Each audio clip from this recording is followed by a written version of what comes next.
પૂછવું છે એકચ્યુઅલી કે અમે લોકો મહેનત કરતા હોય કે એક વિડીયો બનાવવાની એક શિદ્દત હોય, પણ આ કુશલ એકમાત્ર વ્યક્તિ છે જેની એટલી શિદ્દત છે એક વિડીયો બનાવવાની પાછળ કે એ પોદળો શોધવા નીકળ્યો માર્કેટમાં. અને એ પુષ્પાનો વિડીયો અગર તમે જોયો છે પેલો સ્ટેપ વાળો, તો સૌથી પહેલો વિડીયો જેની 50,000 કોપી બની છે, એ સૌથી પહેલો વિડીયો કુશલે બનાવ્યો કે પોદળામાં પગ પડી જાય છે. હા ભાઈ, તાળીઓ તાળીઓ તાળીઓ, યસ.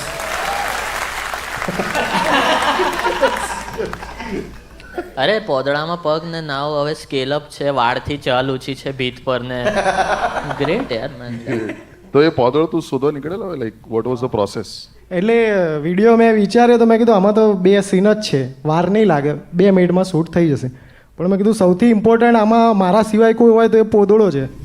તો અમે શોધ્યું, આખું 1-2 કિલોમીટર ફર્યા, પછી ના મેળા પછી એક્ટિવા લઈને નીકળ્યા. મેં કીધું આ તો પ્રોપર રિસર્ચ કરવો પડશે આપણે. તો અમે થોડા જોયા, આમ નાખીને પણ કડક પોદળો હતો. એટલે પેલું જે આખું જે લિક્વિડ આમ બહાર થઈને આવવું જોઈએ ને, જે આમ ફીલ થવું જોઈએ. જોવા બદલ આભાર, પણ સબસ્ક્રાઇબ તો કરો યાર.